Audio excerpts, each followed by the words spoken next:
നീല ബക്കറ്റ് നല്ല ബക്കറ്റ് അത് പോയല്ലോ. വീട്ടിലുള്ള ബക്കറ്റ് ആരുടെ വീട്ടില്? നീലപ്പിടിയുള്ള ബക്കറ്റ് കൊണ്ടുവന്ന ബക്കറ്റ് അരുമയായ ബക്കറ്റ് പോയല്ലോ.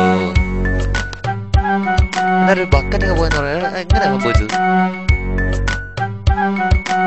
ഞാൻ സീറ്റിൽ എംടെക് ഓടിക്കാൻ ഒരു ബക്കറ്റുമായി ഹോസ്റ്റലിലേക്ക് കടന്നു വന്നപ്പോൾ ഒറ്റക്കായിരുന്നു. ഈ ബക്കറ്റിനെ കുറിച്ച് വ്യക്തമായി പറയാൻ ചാത്തന്മാർക്ക് പോലും കഴിയില്ല, പക്ഷെ എനിക്ക് കഴിയും. കാരണം എന്റെ ബർത്ത്ഡേക്ക് സമ്മാനം കിട്ടിയ നിലപ്പിടിയുള്ള ചുവന്ന ബക്കറ്റായിരുന്നു അത്. 1ാം ക്ലാസ് മുതൽ ഞങ്ങൾ ഒരുമിച്ച് ഒരു വായിൽ ഉണ്ട്, ഒരു പാത്രത്തിൽ ഉറങ്ങി. ശക്തമായ ഒരു ആത്മബന്ധം ഞങ്ങൾ തമ്മിൽ ഉടലെടുത്തിരുന്നു. പക്ഷെ എന്തു ചെയ്യാം, കഴിഞ്ഞ ഏതാനും ദിവസം മുമ്പ് വളരെ ദാരുണമായി അത് നഷ്ടപ്പെട്ടു പോയി. ആ ബക്കറ്റ് നീല ബക്കറ്റ് നല്ല ബക്കറ്റ് അത് പോയല്ലോ. നന്നായി. എന്തായാലും ഈ ബക്കറ്റ് പോയത് എങ്ങനെയാണെന്ന് എനിക്ക് നന്നായിട്ട് അറിയാം. ഇതിന് പിന്നിൽ ഒരു ബക്കറ്റ് മാഫിയ തന്നെ പ്രവർത്തിക്കുന്നുണ്ടെന്ന് മൊടസാർ പറഞ്ഞിട്ടുണ്ട്.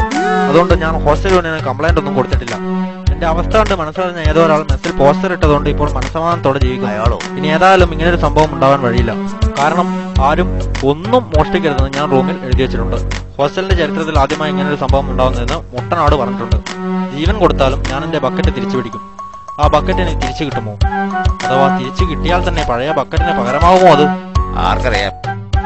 ആ ബക്കറ്റ് എടുത്തോണ്ട് പോയ ആള് പിടികിട്ടിയോ? ഇല്ല, ബക്കറ്റിന്റെ പിടികിട്ടി. എണീറ്റ് പോടാ അവിടുന്ന്. കമ്മോ, അവന്റെ ഒരു ബക്കറ്റ്.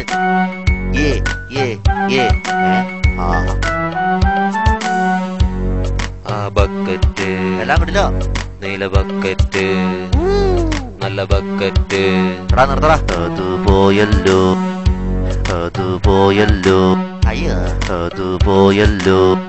അത് പോയി.